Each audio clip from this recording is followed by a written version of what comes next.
Achieve the goal Marathi चॅनलमध्ये मी Rupali ma'am तुमचं सर्वांचं स्वागत करते। आज आपण बघणार आहोत महाराष्ट्राचा भूगोल। महाराष्ट्राच्या भूगोलवरचे सर्व इम्पॉर्टंट क्वेश्चन आज आपण इथे कव्हर करणार आहोत।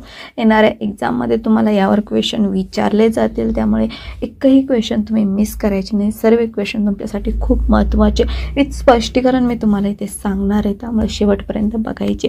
ज्या ज्या क्वेश्चनचे आन्सर तुम्हाला येत आहे ते कमेंट्समध्ये द्यायचे, ठीक आहे, आणि तुमची प्रॅक्टिस होणार आहे। चला तर आपण प्रश्न बघू। पहिला प्रश्न आहे बघा, महाराष्ट्र राज्याची स्थापना कोणत्या वर्षी झाली? तर महाराष्ट्र राज्याची स्थापना बघा इथे तुम्हाला साल दिलेले, हे तर सर्वांना माहितीच पाहिजे। महाराष्ट्र राज्याचा भूगोल जर आपण बघतोय तर त्याची स्थापना केव्हा झाली हे तुम्हाला माहितीच पाहिजे।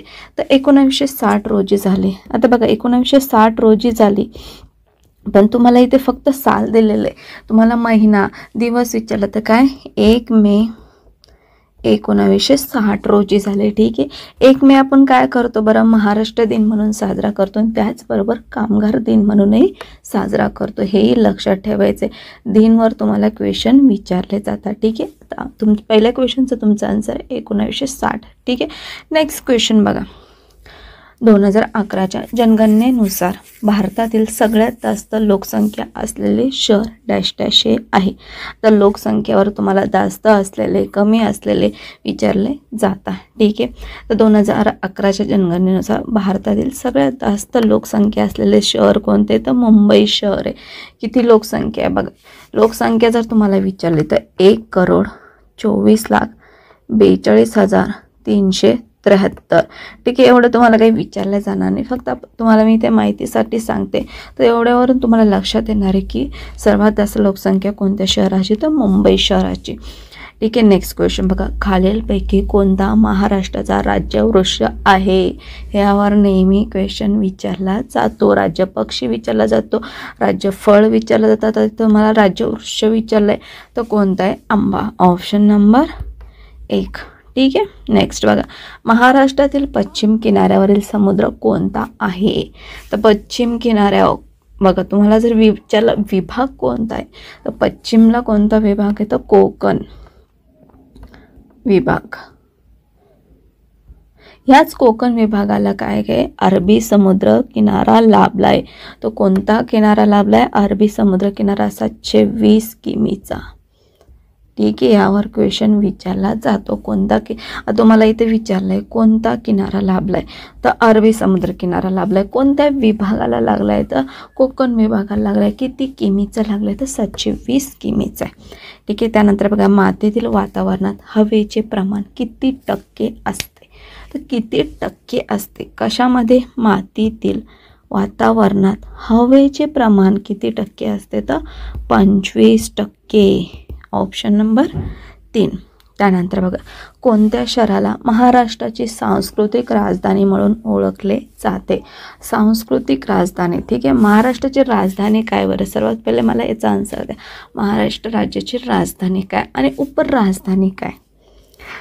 इथे ऑप्शनमध्येच तुम्हाला महाराष्ट्र राज्याची राजधानी दिसते आणि उपराजधानी दिसते। तर महाराष्ट्र राज्याची राजधानी आहे मुंबई आणि उपराजधानी आहे नागपूर, ठीक आहे। त्याचबरोबर आपल्याला विचारलं काय सांस्कृतिक राजधानी, तर सांस्कृतिक राजधानी पुणे, ऑप्शन नंबर 2। तुम्हाला महाराष्ट्र राज्याची राजधानी माहीत राहते, उपराजधानी माहीत राहते, पण सांस्कृतिक राजधानी प्रत्येक जणाला माहितीच आहे। चला कमेंट्समध्ये सांगा तुम्हाला माहिती होतं की या अगोदर की सांस्कृतिक राजधानी कोणती, ठीक आहे। कोणत्या शहराला महाराष्ट्राची सांस्कृतिक राजधानी म्हणून ओळखले जाते, ठीक आहे। येस नो कमेंट्समध्ये सांगायचं आहे। त्यानंतर बघा, महाराष्ट्रातील सर्वात दक्षिणेकडील जिल्हा कोणता? आता बघा तुम्ही जर महाराष्ट्र राज्याचा मॅप बघितला, ठीक आहे, सर्वात दक्षिणेकडचा, चला इथे तुम्हाला मी मॅप दाखवते, ठीक आहे। बघा हा मॅप आहे, ठीक आहे। तुम्हाला हा जर मॅप पाहिजे असेल तर तसं मला तुम्ही कमेंट्समध्ये सांगायचं आहे, ठीक आहे। महाराष्ट्रातील सर्वात दक्षिणेकडील जिल्हा कोणता? सर्वात दक्षिणेकडील जिल्हा, आता बघा दिशा माहिती आहे का तुम्हाला? या दिशा आहे पूर्व, पश्चिम, दक्षिण, उत्तर, ठीक आहे। सर्वात दक्षिणेकडील, आता बघा दक्षिणेकडील हे ते काय दिसते तुम्हाला? सिंधुदुर्ग, तर कोणता आहे? सिंधुदुर्ग, ऑप्शन नंबर 3, ठीक आहे। नेक्स्ट बघा, महाराष्ट्रातील कोणत्या जिल्ह्यात महाबळेश्वर आहे? महाबळेश्वर काय आहे, थंड हवेचे ठिकाण आहे. ठीक आहे, तुम्ही फिरायला गेले असाल तर तुम्हाला माहिती आहे महाबळेश्वर हे थंड हवेचे ठिकाण आहे. आता फिरायला गेलेच असतील तर तुम्हाला हेही माहिती आहे ते कुठे आहे, कारण तुम्हाला लोकेशन माहिती असेल तरच तुम्ही तिथे गेला असेल. ठीक आहे, सातारा जिल्ह्यात आहे. ठीक आहे, नेक्स्ट क्वेश्चन बघा, महाराष्ट्रातील कोणते ठिकाण भारताची नारंगी शहर म्हणून ओळखले जाते. तर नारंगी या शब्दावरून तुम्हाला काय आठवतं बरं, संत्री. ठीक आहे, संत्री, संत्रीचा कलर कसा असतो, नारंगी असतो. ठीक आहे, संत्रीचं दुसरं नाव काय, संत्रीचे दुसरे नाव आहे नारंगी, नारंगी. ठीक आहे, बघा संत्री आता सर्वात जास्त कुठे पिकते, तर नागपूरला पिकते. मग नागपूरलाच काय भारताची नारंगी शहर म्हणून ओळखले जाते. लक्षात ठेवायचं, नारंगी म्हटले का संत्री आठवायची, संत्रीचा कलर आठवायचा आणि नागपूर शहर. ठीक आहे, आता कसं लक्षात ठेवणार आहे, संत्री म्हटलं की नारंगी कलर, आणि आता संत्री सर्वात जास्त कुठे भेटते, तर कुठे उत्पादन होतं त्याचं सर्वात जास्त, तर नागपूर येते. तर मग काय येणार आहे तुमचा आन्सर, ऑप्शन नंबर 2. ठीक आहे, त्यानंतर बघा, बीबी का मकबरा महाराष्ट्रातील कोणत्या जिल्ह्यात स्थित आहे, चला सांगा आन्सर. बीबी का मकबरा तर छत्रपती संभाजीनगर. ठीक आहे, बघा इथे तुम्हाला असा एक क्वेश्चन विचारला जाऊ शकतो की पहिले कोणतं नाव होतं छत्रपती संभाजीनगरला, तर औरंगाबाद होतं. औरंगाबादचं नाव चेंज होऊन काय झालं, छत्रपती संभाजीनगर. ठीक आहे, त्यानंतर महाराष्ट्राची हिवाळी राजधानी कोणती आहे, तर हिवाळी राजधानी विचारले तर नागपूर. ठीक आहे, त्यानंतर बघा, खालीलपैकी कोणते राज्य महाराष्ट्राशी सीमा सामायिक करत नाही. ठीक आहे, आता तुम्हाला राज्यसीमा माहिती पाहिजे. ठीक आहे, राज्यसीमा म्हणजे महाराष्ट्र राज्याला कोणत्या कोणत्या राज्याच्या राज्यसीमा लागलेल्या आहे, तर कोणत्या कोणत्या राज्याच्या आहे बरं, बघा कोणत्या कोणत्या राज्याच्या सीमा लागल्या, मध्य प्रदेश, मध्य प्रदेशला 8 जिल्हे कोणते कोणते, नंदुरबार, धुळे, जळगाव, बुलढाणा, अमरावती, नागपूर, भंडारा, गोंदिया. त्याचबरोबर कर्नाटक. आता इथे बघा पहिले काय सांगितलं तुम्हाला मी, मध्य प्रदेश, ते ऑप्शनमध्ये आहे का, नाही. त्यानंतर सांगितलं कर्नाटक, कर्नाटकची सीमा लागलेली आहे. ठीक आहे, ते आपण टिक करू. ठीक आहे, तिथं 7 जिल्ह्यांच्या सीमा लागल्या आहे, कोणत्या, नांदेड, लातूर, उस्मानाबाद, सोलापूर, सांगली, कोल्हापूर, सिंधुदुर्ग. त्यानंतर तेलंगणा, तेलंगणाला 4 जिल्ह्यांची सीमा लागल्या आहे, गडचिरोली, चंद्रपूर, यवतमाळ, नांदेड. त्यानंतर गुजरात, गुजरातलाही लागलेली आहे. ठीक आहे, गुजरातला किती, 4 जिल्ह्यांची, पालघर, नाशिक, धुळे, नंदुरबार. त्यानंतर छत्तीसगड, छत्तीसगडलाही लागलेली 2 जिल्ह्यांची, गोंदिया, गडचिरोली. त्यानंतर गोवा, आता गोव्यालाही लागलेली आहे 1 जिल्ह्याची, सिंधुदुर्ग. ठीक आहे, मग आता तमिळनाडूला नाही आहे, म्हणजेच ऑप्शन नंबर 1 तुमचं करेक्ट आन्सर आहे. ठीक आहे, नेक्स्ट, क्षेत्रफळानुसार महाराष्ट्र हे भारतात डॅश डॅश क्रमांकावर आहे, तर बघा कितव्या क्रमांकावर आहे. सर्वात पहिले तुम्हाला महाराष्ट्र राज्याचे क्षेत्रफळ माहिती आहे का, तर महाराष्ट्र राज्याचे क्षेत्रफळ आहे 3,07,713 चौरस किमी. हे काय झालं, महाराष्ट्र राज्याचे क्षेत्रफळ झालं. ठीक आहे, आता तुम्हाला क्षेत्रफळ माहिती आहे. आता कितवा क्रमांक लागतो, तर 3रा क्रमांक लागतो. ठीक आहे, क्षेत्रफळाच्या दृष्टीने भारतामध्ये महाराष्ट्र राज्याचा 3रा क्रमांक लागतो. मग पहिला क्रमांक कोणाचा लागतो, दुसरा क्रमांक कोणाचा लागतो, हे लक्षातच ठेवायचं आहे, कारण हे तुम्हाला क्रम विचारले जाता. ठीक आहे, तर पहिला लागतो राजस्थान, पहिला लागतो राजस्थान, दुसरा लागतो मध्य प्रदेश. ठीक आहे, यांचे क्षेत्रफळ जरी तुम्ही लक्षात नाही ठेवले तरी चालेल, पण क्रम लक्षात ठेवा. आणि 3रा लागतो आपला महाराष्ट्र राज्याचा. ठीक आहे, ऑप्शन नंबर 3. त्यानंतर बघा 1853मध्ये भारतातील पहिली प्रवासी रेल्वे मुंबईपासून डॅश डॅशपर्यंत धावली. तर कुठून कुठपर्यंत धावली, मुंबईपासून ठाणेपर्यंत. केव्हा, 1853मध्ये. किंवा तुम्हाला असंही विचारलं होतं मुंबईपासून ठाण्यापर्यंत पहिली प्रवासी रेल्वे कोणत्या साली धावली भारतामध्ये, तर 1853. ठीक आहे, नेक्स्ट, खालीलपैकी कोणता जिल्हा कोल्हापूर सीमेवर नाही आहे, कोल्हापूर सीमेवर नाही आहे, तर कोणता जिल्हा आहे, सोलापूर. कोणता आहे, सोलापूर. कोल्हापूर सीमे, आता जिल्ह्यांच्याही सीमा तुम्हाला माहिती पाहिजे. ठीक आहे, आत्ताचा आपण मॅप बघितला, तिथं जर तुम्ही व्यवस्थित बघितलं तुम्हाला जिल्ह्यांची सीमा समजून जातील. ठीक आहे, सोलापूर नाही आहे. ठीक आहे, खालीलपैकी कुठल्या शहरात प्रसिद्ध जहागीर आर्ट गॅलरी आहेत, कोणत्या शहरामध्ये, मुंबई शहरामध्ये. त्यानंतर खालीलपैकी कुठल्या शहराजवळ सुप्रसिद्ध हँगिंग गार्डन आहेत, कुठे, मुंबई. ज्यांना फिरायला जायची आवड असेल त्यांना ही सर्व माहिती असते. खालीलपैकी कुठल्या शहरात सुप्रसिद्ध एलिफंटा लेणी आहे? चला कुठे? तर मुंबई. Option number 2. बघा मुंबईतला किती ठिकाण, बघा किती ऑप्शनमध्ये मुंबई आलेलं आहे. यामधील कोणता जिल्हा धाराशिव सीमेवर नाही आहे? धाराशिव म्हणजे पहिले काय होतं? उस्मानाबाद. उस्मानाबादचं नाव चेंज होऊन काय झालं? धाराशिव. यावर एक क्वेश्चन विचारला जाईल. ठीक आहे, तर काय सीमेवर नाही तर सांगली. ठीक आहे, खालीलपैकी काय पुणे शहराजवळ नाही आहे? आता पुणे शहराजवळ नाही आहे. आता जर तुम्ही फिरायला गेले असाल किंवा तुम्ही पुण्याचे प्रॉपर असेल तर तुम्हाला या क्वेश्चनचा आन्सर नक्की येणार आहे. ठीक आहे, काय येणार आहे? चला आन्सर द्यायचे.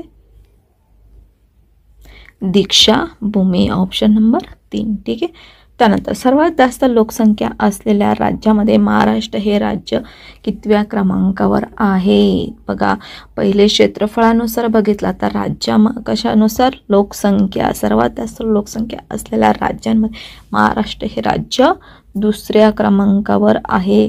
तर तुम्ही म्हणाल पहिल्या क्रमांकावर काय आहे? उत्तर प्रदेश. उत्तर प्रदेश. ठीक आहे, दुसऱ्या क्रमांक आहे आपला महाराष्ट्र.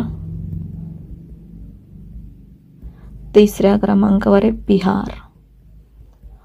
ठीक आहे, लक्षात ठेवायचे हे 3 क्रम तर लक्षातच ठेवायचे. त्यानंतर भारतातील कोणत्या राज्यात कृष्णा, गोदावरी, तापी, नर्मदा या सर्व नद्या प्रवाह करतात? बघा ह्या 3ही नद्या महाराष्ट्रातून वाहतात. महाराष्ट्रातून जाणाऱ्या नद्या म्हणून महाराष्ट्र. Option number 2. जर महाराष्ट्राची नदी प्रणाली जर तुम्ही बघितली असेल तर या सर्व नद्यांचा तुम्ही स्टडी केलेला असेल. ठीक आहे, Maharashtra. Next question. Next question बघा, जगातील सर्वात मोठा खंड कोणता? आता तुम्हाला सर्वात मोठा खंड इथे विचारला आहे, पण त्या अगोदर तर तुम्हाला टोटल एकूण किती खंड विचारले ते किती? एकूण 7 खंड आहे. ठीक आहे, लक्षात ठेवा 7 खंड आहे. तर कोणते कोणते हे लक्षात ठेवा, तुम्हाला क्वेश्चन विचारला जातो. तर पहिला आहे आशिया, दुसरा आहे युरोप, थर्ड आहे आफ्रिका, फोर्थ आहे उत्तर अमेरिका, फिफ्थ आहे दक्षिण अमेरिका,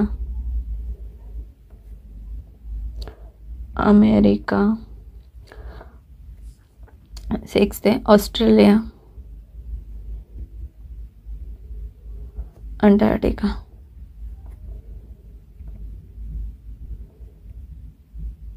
ठीक आहे, हे 7 खंड लक्षातच ठेवायचे. त्याचबरोबर जर तुम्हाला विचारलं सर्वात छोटा कोणता आहे तर सर्वात छोटा विचारला तर काय येणार आहे? चला आन्सर मला कमेंट्समध्ये द्यायचे. जर तुमचा याच्यावर स्टडी झालेला असेल तर सर्वात मोठा आणि सर्वात छोटा मला कमेंट्समध्ये सांगायचं आहे. ठीक आहे, सर्वात मोठा काय येणार आहे? बघा चला आन्सर द्या. सर्वात मोठा आहे आशिया आणि सर्वात छोटा जर तुम्हाला विचारला तर ऑस्ट्रेलिया. ठीक आहे, हा काय झाला? सर्वात मोठा आणि सर्वात छोटा. यावर दोन्ही प्रकारचे क्वेश्चन विचारले जातात म्हणून दोन्ही लक्षात ठेवायचे. आणि एकूण किती आहे? तर 7 आहे. कोणते कोणते हे रट्टा मारून घ्यायचा. त्यानंतर महाराष्ट्र राज्य झाड कोणते? आत्ताच आपण या क्वेश्चन बघितला, बघा सेम आलेला आहे आंबा. त्यानंतर महाराष्ट्रातील खालीलपैकी कोणता जिल्हा हापूस आंब्याचा सर्वात मोठा उत्पादक जिल्हा आहे? कोणत्या जिल्ह्यामध्ये कसलं उत्पादन जास्त प्रमाणात घेतलं जातं हे एकदा रीड करून घ्या. ठीक आहे, तर हापूस आंबा रत्नागिरीचा हापूस आंबा हे सर्वांनाच माहिती आहे. ठीक आहे, महाराष्ट्राच्या बहुतांश भागात जमिनीचा रंग कोणता आहे? तर बहुतांश भागामध्ये जमिनीचा रंग हा काळा आहे. त्यानंतर बघा मुंबई ही भारताची डॅश डॅश आहे. मुंबई ही भारताची आर्थिक राजधानी आहे. ठीक आहे, आर्थिक राजधानी. पैठणी ही महाराष्ट्रातील एक प्रकारची सर्वांनाच माहिती आहे साडी आहे. ठीक आहे, नाशिक कोणत्या नदीच्या तीरावर वसलेले आहे? गोदावरीचा उगमच नाशिक येथून होतोय. ठीक आहे, नंतर रत्नागिरी कोणत्या महसूल विभागाअंतर्गत येते? तर कोणत्या? रत्नागिरी विचारलंय तुम्हाला कोणत्या? चला आन्सर तुम्हाला जिल्हे आणि तालुके माहिती असेल त्याचा आन्सर तुम्ही देणार आहे. कोणत्या? कोकण विभाग. महाराष्ट्राच्या सातारा, कोल्हापूर आणि सांगली जिल्ह्यामधून प्रवाहित होणारे नदीचे नाव काय? तर कृष्णा. त्यानंतर 2011च्या जनगणनेनुसार महाराष्ट्राच्या एकूण लोकसंख्येमध्ये खालीलपैकी कोणत्या जिल्ह्यांची टक्केवारी सर्वात कमी आहे? सर्वात कमी टक्केवारी असलेला जिल्हा कोणता आहे? तर सिंधुदुर्ग. ठीक आहे. तर याच प्रकारे सर्व इम्पॉर्टंट क्वेश्चन आपण इथे कव्हर केलेले आहे. तुम्हाला किती क्वेश्चनचे आन्सर तुमचे करेक्ट आले हे मला कमेंट्समध्ये सांगायचे. ठीक आहे.